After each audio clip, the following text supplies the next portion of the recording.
নমস্কার, তোমাদের নোটবুক চ্যানেলে স্বাগত। আজ আমরা হায়ার সেকেন্ডারির এবিটিএ টেস্ট পেপারের 329 পেজে যে প্যাটার্নটি রয়েছে সেটা আজ আমরা সলভ করব। আমরা চলে এসেছি 329 পেজে।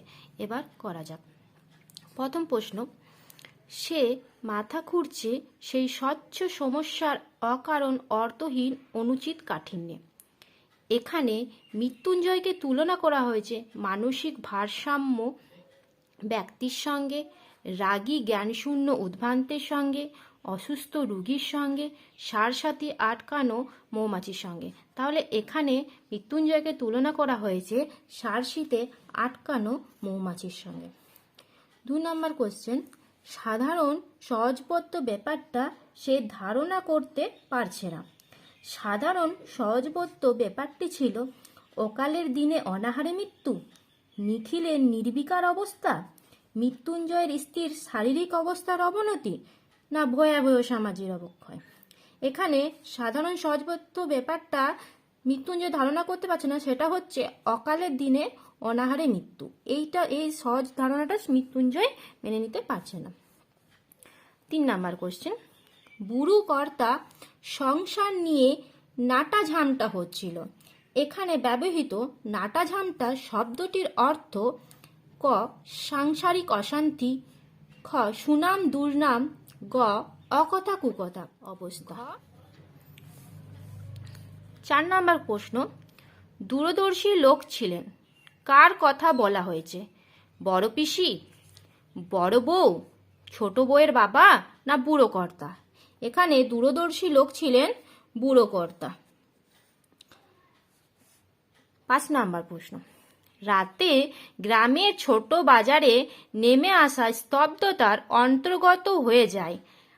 কিসের ডাকে এই স্তব্ধতা অন্তর্গত হয়ে যায়?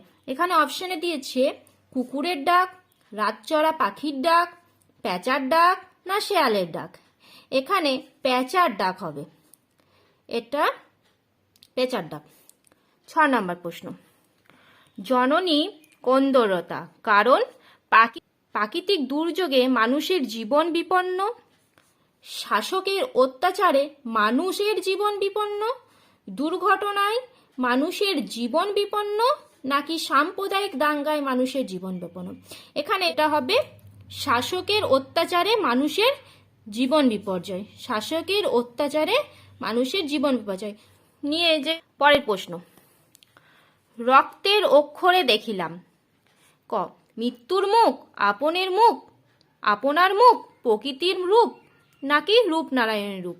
রক্তের অক্ষরে দেখিলাম আপনার রূপ, কি হবে? আপনার রূপ। চলে আসি পরের প্রশ্নে, ভোরের আকাশের রং মোরগ ফুলের মতো লাল, মচকা ফুলের মতো লাল, ঘাস ফড়িংয়ের দেহের মতো নীল, নাকি টিয়ার পালকের মতো সবুজ? ভোরের আকাশের রং ঘাস ফড়িংয়ের দেহের মতো নীল, কি হবে? ঘাস ফড়িংয়ের দেহের মতো নীল। পরের প্রশ্ন, ধোঁয়ার বঙ্কিম নিঃশ্বাস ঘুরে ফিরে আসে নির্জন নিঃসঙ্গতার মতো, নাকি উজ্জ্বল স্তব্ধতার মতো, নাকি সমুদ্রের দীর্ঘশ্বাসের মতো, নাকি শীতের দুঃস্বপ্নের মতো? তাহলে কি হবে? ধোঁয়ার বঙ্কিম নিঃশ্বাস ঘুরে ফিরে আসে শীতের দুঃস্বপ্নের মতো। আমরা তো নাটক নিয়ে ব্যবসা করি না, তাই সরকার কি করে? এটা বিভাব নাটক থেকে নেওয়া। এটা হচ্ছে প্রথম অপশনে দিয়েছে নাট্যগোষ্ঠীকে পুরস্কৃত করে, নাট্য কলা কুশলীদের জেলে পাঠায়, না তাদের গলা টিপে খাজনা আদায় করে নেয়, নাকি খাজনা মুকুব করে দেয়? অপশন গ, তাদের গলা টিপে খাজনা আদায় করে নেয়। তাদের গলা টিপে খাজনা আদায় করে নেয়। 11 নম্বর প্রশ্ন, রজনীকান্ত কোন ঐতিহাসিক চরিত্রের পোশাকে ফাঁকা মঞ্চে প্রবেশ করেন? এখানে হবে রজনীকান্ত প্রথমে দিলদারের পোশাক পরে ফাঁকা মঞ্চে প্রবেশ করেন।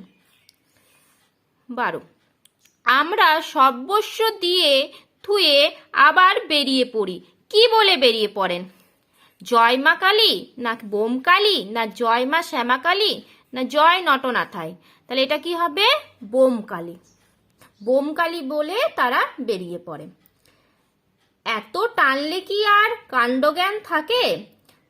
বলতে বোঝানো হয়েছে অতিরিক্ত বয়সকে, অতিরিক্ত খাওয়াকে, অতিরিক্ত মদ্যপানকে, ঘ নাম্বার অতিরিক্ত ধূমপানকে। এখানে অতিরিক্ত মদ্যপানকেই বলা হয়েছে যে এত টানলে কি আর কাণ্ডজ্ঞান থাকে, মানে অতিরিক্ত তারা মদ্যপান করার ফলে তাদের যে হুঁশ সেটাও তারা হারিয়ে ফেলেছে। এখানে কে? এখানে হচ্ছে রজনীকান্ত বাবু মদ্যপান করার ফলে তার হুঁশ জ্ঞান হারিয়ে ফেলেছে। 14 নাম্বার, এক পুরনো বাংলা নাটকে দেখি লেখা আছে এখানে রাজা রথে ওঠার ভঙ্গিমা করছে, মানে রাজা রথে উঠছে, সেই ভঙ্গিমাটাকে সংস্কৃত বলে রাজা রথারোহণম নাটয়তি। 15 নাম্বার কোশ্চেন, আচ্ছা পাগলের পাল্লায় পড়া গেছে, পাগলের সঙ্গে কাকে তুলনা করা হয়েছে? কালীনাথ, রজনীকান্ত, রামব্রিজ না বাসিনী? এখানে পাগল বলা হয়েছে রামব্রিজকে। জয়তরণে ঠাসা মোহনীয় চীন, লিমা, রোম না ব্যাবিলন? জয়তরণে ঠাসা মোহনীয় রোম। অথচ সে বেঁকে বসলে সবাইকেই ঝক্কি পোয়াতে হবে। এখানে সে বলতে বোঝানো হয়েছে বলি কান্ধারী, মাস্টার মশাইকে, নানককে না মর্দনাকে? এখানে সে বলতে মর্দানাকে বোঝানো হয়েছে। এখানে মর্দানার ভারী তেষ্টা পেয়েছে, সেই সময়ে এই কথাটা বলা হয়েছিল। প্রথম এশীয় ব্যক্তি হিসেবে কুস্তি প্রতিযোগিতায় মার্কিন যুক্তরাষ্ট্রে অনুষ্ঠিত বিশ্ব লাইট হেভিওয়েট চ্যাম্পিয়নশিপ কে জেতেন? এখানে হবে যে বিশ্ব লাইট হেভিওয়েট চ্যাম্পিয়নশিপ জিতেন গোবর গুহ ওরফে যতীন্দ্রচরণ গুহ। গোবর গুহ ওরফে যতীন্দ্রচরণ গুহ। শিল্পী নন্দলাল বসু কার ছাত্র ছিলেন? অবনীন্দ্রনাথ ঠাকুরের ছাত্র ছিলেন। প্রথম বাংলা সবাক সিনেমার নাম কি? জামাই ষষ্ঠী। প্রথম বাংলা সবাক সিনেমার নাম হলো জামাই ষষ্ঠী। অন্ন শব্দের অর্থ খাদ্য, পরবর্তীত অর্থ ভাত, এটি শব্দার্থ পরিবর্তনে কোন ধারা? দেখো অন্ন মানে হচ্ছে খাদ্য, আগে ছিল, এখন হয়ে গেছে ভাত, মানে খাবার জিনিসের মধ্যে ভাতটা আসছে, তাহলে এটা তো প্রসার তো হবে না, খাদ্য বলতে সব বোঝানো হচ্ছে। আর অর্থে রূপান্তর একবারই পরিবর্তন হয়ে গেছে সেটাও নয়, এটা কি হচ্ছে খাদ্য বলতে সব ধরনের খাদ্য বোঝায়, তার থেকে শুধুমাত্র একটা খাদ্য বোঝাচ্ছে মানে ভাত, মানে অর্থটা কিছুটা সংকোচ হয়ে গেছে, তাহলে এটা হচ্ছে অর্থের সংকোচ। বাংলায় অর্ধ স্বরধ্বনি হলো দুটি, তিনটি, চারটি না পাঁচটি? বাংলায় অর্ধ স্বরধ্বনির সংখ্যা হয়েছে 4টি।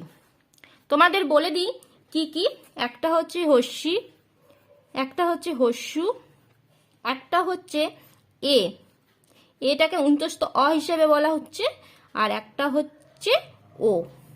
ভিডিওটা শেষ করছি।